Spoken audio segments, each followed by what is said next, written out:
Direct investisseur, ça continue en compagnie de Mathieu Driol. Bonjour Mathieu. Bonjour messieurs. Le responsable trading action chez Day by Day. Ça se passe bien sur les indices. Un peu de volatilité après les à-coups qu'on a connus en début de semaine et la forte poussée de lundi. On est actuellement à moins 0,15 sur l'indice à 5125 points. Vous regardez un indice élargi, c'est le Stock 600. Oui, sur le stock 600, ça se passe comme une voiture qui aurait plus d'essence. Elle continue à avancer, mais de moins en moins vite. C'est que de l'inertie pour l'instant. Et c'est d'ailleurs assez déstabilisant. Ça vous inquiète? C'est pas inquiétant en soi, ça rend perplexe. Parce que c'est une des configurations les plus compliquées. C'est boule, mais ça va de moins en moins vite. Donc on se dit, est-ce que je rentre? Est-ce qu'à un moment, comme un avion qui aurait plus de gaz, ça va décrocher et puis après il va remettre les gaz, ça va repartir. Donc si c'est ça, il faut attendre le décrochage pour rentrer.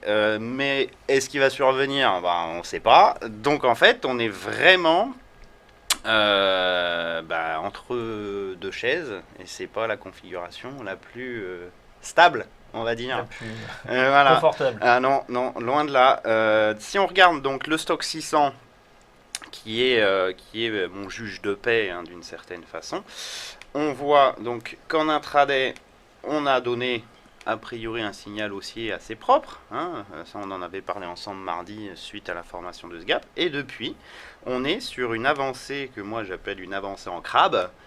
C'est-à-dire un coup en avant, un coup en arrière, mais un peu plus en avant quand même, mais pas trop parce que faut pas trop mettre de puissance là-dedans. Et vous voyez ce tout petit canal ascendant qui rend la lecture particulièrement complexe. Hein, parce que ça monte, mais ça monte tellement doucement qu'on se demande est-ce qu'il ne faut pas que j'attende un retour sur le gap pour rentrer. Mine de rien, ça fait quand même un peu plus de 1%. Donc 1% sur un indice, ça peut faire 2-3% sur des titres un peu volatiles. On va essayer de gratter 2-3% quand même sur des prix d'entrée, c'est quand même pas négligeable. Hein. Voilà, on se retrouve donc un petit peu coincé. Tout ça pourquoi? Tout ça pourquoi? À cause des indices américains.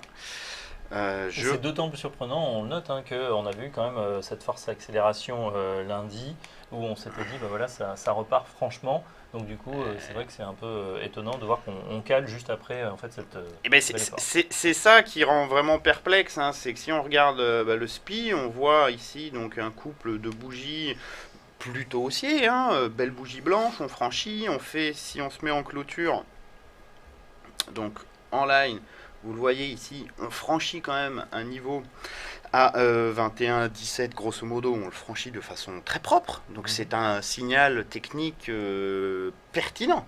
Sauf que derrière, Il se passe rien. c'est décevant quoi. Voilà. Derrière, vous enchaînez par vous voyez, deux toutes petites bougies, des petits corps, des grandes mèches. Donc des petits corps, des grandes mèches, ça veut dire quoi? Une bataille, une volatilité intraday, mais pour rien au final. Au final, Mathieu, le fait justement qu'on soit pas redescendu aussi vite, est-ce que c'est pas plutôt un signe qu'on peut interpréter comme positif? Parce que vous l'avez dit, on monte, mais on monte un peu plus lentement, mais on monte quand même. Hein. Oui. On n'a aucun signal pour l'instant sur les graphiques qui nous dit qu'on peut revenir chercher les points bas avant de repartir. Aucun signal baissier. Ça c'est, on va dire, c'est la seule conclusion un peu forte qu'on peut avoir, c'est que pour l'instant, techniquement parlant, il n'y a rien de baissier.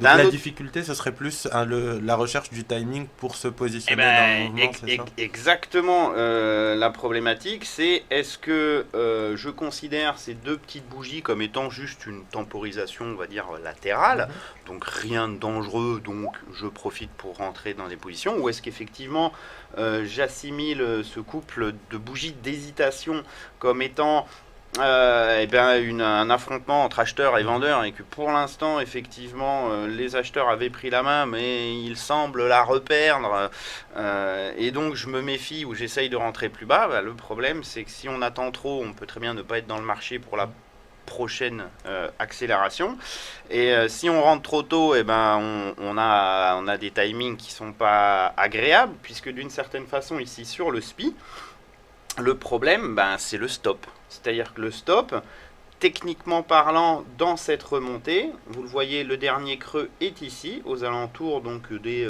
2097-2098. Techniquement parlant, le stop, il se doit, sur un horizon de temps daily, d'être sous ce niveau-là. Donc c'est quand même 1%, un peu plus d'1%. Ça reste pas négligeable non plus. Sur des horizons de temps un peu plus courts, entre rentrer maintenant et rentrer 1% en dessous, voilà, ça peut faire quand même des différences notables. Ce qui rend, c'est vraiment ça en fait. De toute façon, comme d'habitude, hein, c'est les États-Unis qui lead. Hein. Toujours première économie mondiale et premier marché boursier. Exactement. Peut-être plus en volume parce que les Chinois sont très forts, mais en tout cas, c'est eux qui drivent les marchés pour l'instant. Oui. Dans ce cas de figure, incertitude, retour de la volatilité, qu'est-ce que vous avez trouvé comme configuration intéressante? Sur quelle valeur vous avez peut-être des points d'entrée qui pourraient être dignes d'être pris? Alors, on peut avoir plusieurs méthodes pour essayer, on va dire, d'optimiser un petit peu quelque chose. La première, c'est par exemple d'avoir une lecture sectorielle. Lecture sectorielle, donc on a 16 grosso modo secteurs majeurs dans le stock 600, et ceux qui sont les plus forts pour l'instant, il s'agit donc de télécom. Vous voyez, toujours très très très robuste comme secteur. On est sur des plus hauts, on a quasiment pas baissé, donc on est sur quelque chose qui est fort alors que les marchés eux le sont moins, donc pas forcément des perspectives, en tout cas hyper haussières. C'est pas un secteur, c'est pas le secteur le plus volatile de la cote, ça c'est sûr. Si vous voulez de la volatilité, c'est plutôt automobile ou banque, hein. Mais c'est un secteur qui est très robuste. Donc on se dit, bon, le secteur robuste, au moins s'il y a un petit accident de marché, il aura plus de chances de tenir. Le deuxième secteur, qui lui pour le coup est beaucoup moins robuste, mais qui a plus de chances d'accélérer, c'est le secteur des utilities, donc services aux collectivités, avec cette très forte impulsion haussière, une consolidation au sein d'un triangle et puis une nouvelle phase d'accélération en cours. Donc c'est un secteur qui peut, entre guillemets, un peu surperformer le marché. Donc intéressant d'essayer d'acheter des valeurs de ce secteur. Vous avez parlé du secteur auto, on est sur des plus hauts aussi, quasiment sur le secteur auto. Est-ce que c'est un secteur qui pourrait vous intéresser, Mathieu, que vous regardez? Alors, ou vous tenez un peu à l'écart parce que c'est un des secteurs qui marche quand même très bien depuis le début de l'année. On a pris quasiment 25% depuis début 2015. Il a nettement surperformé le marché. Vous voyez cette très longue phase haussière ici sur le secteur auto jusqu'à avoir marqué un point haut début mars, quoi mi-mars. Mais depuis la mi-mars, c'est nettement plus poussif. On voit, on enchaîne des longues phases de plat, plutôt des accélérations baissières. Même les reprises pour l'instant ne sont pas d'une amplitude extrêmement forte. Il semblerait que ce secteur ait mangé son pain blanc déjà, et vous le voyez, on serait pour l'instant dans une phase de consolidation au sein d'une figure qui n'est pas baissière pour le coup, c'est un canal descendant, mais c'est un canal de consolidation après un grand mât. Donc ça, théoriquement, on en sort par le haut. Le problème, c'est qu'on peut en sortir par le haut dans 2 mois. Voilà. Pour l'instant, on n'a pas de signal haussier. On aura un signal de reprise de tendance encore un petit peu au-dessus, 677. Il faudra clôturer au-dessus de ce niveau pour éventuellement revenir sur le secteur. Et après, au sein du secteur, on pourra choisir des valeurs plus ou moins intéressantes. Donc dans vos paris, si on résume télécom, utilité au niveau des secteurs, voilà, alors attention au secteur auto donc qui lui consolide un petit peu en ce moment. Ce que je vous propose, Mathieu, dans ce cas, c'est de faire une courte pause dès maintenant, et puis on va attaquer ensuite par votre sélection de valeurs. Restez avec nous, on va se retrouver avec Mathieu Driol dans un instant.